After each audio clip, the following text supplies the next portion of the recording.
Tell us more about the questions that you're being asked and the answers that you're giving.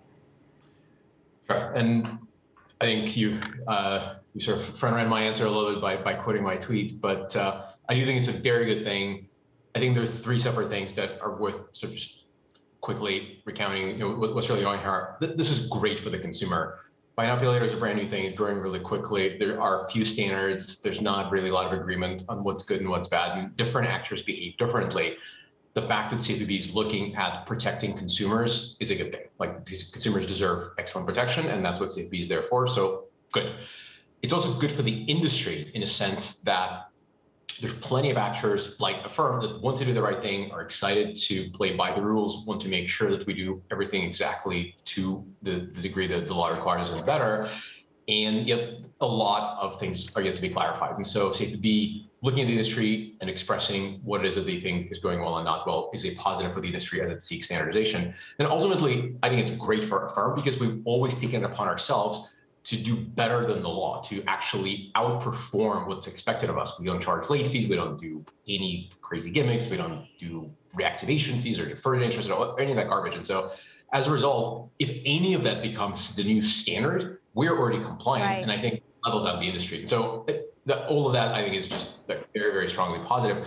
The request for data is actually public. You can have a look at CFPB's press release, and they sort of detail what it is. And there's literally a giant spreadsheet of what are your late fees? What are your reactivation fees? I'll go and literally I will have a delightful little Christmas time going 000000000. That's it. There's plenty of other information requested around things like data protection and usage of data, all the things that you would expect a regulator to care about. And we will have our thoughtful answers, and I hope my peers in the industry will do the same.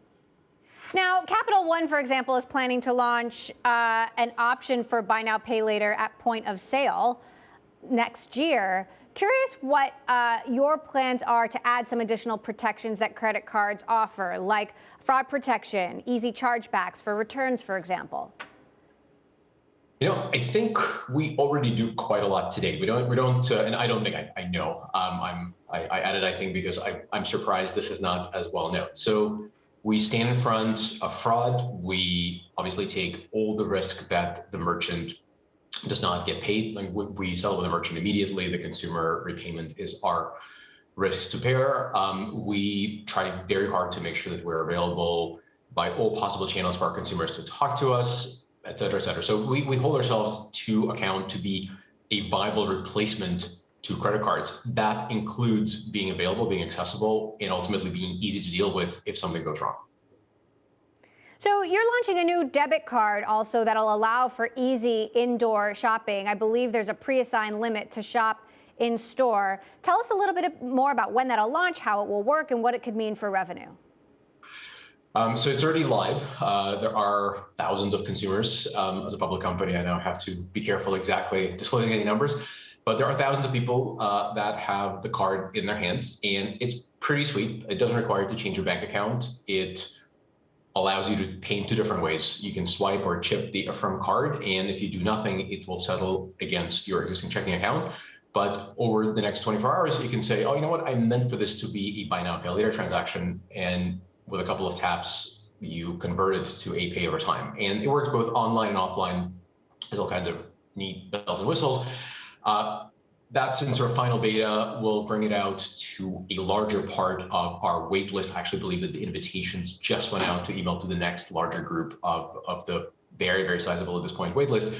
I've said it to my analyst community, and I'll say here again, don't start forecasting any huge revenue just yet. This is very, very early days. This is one of the very, very important products for us. We want to make sure we really get it right.